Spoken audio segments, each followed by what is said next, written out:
في البداية لا تنسى الاشتراك والإعجاب بالقناة.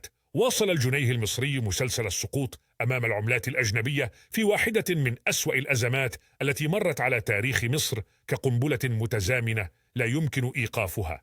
وحتى إن حديث بنوك الاستثمار والمؤسسات الدولية عن القيمة العادلة للعملة الأمريكية أمام الجنيه بات حلما يصعب العودة إليه، إذ سجل الدولار أكثر من 70 جنيها مصريا في السوق السوداء.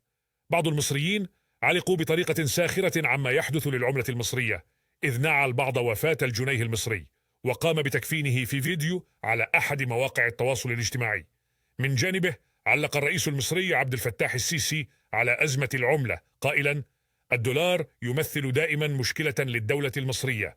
وأضاف الرئيس المصري خلال الاحتفال بالذكرى 78 لعيد الشرطة أن الدولار كان يمثل دائما مشكلة لمصر كل بضع سنوات بسبب شراء الدولة للخدمات بالدولار وبيعها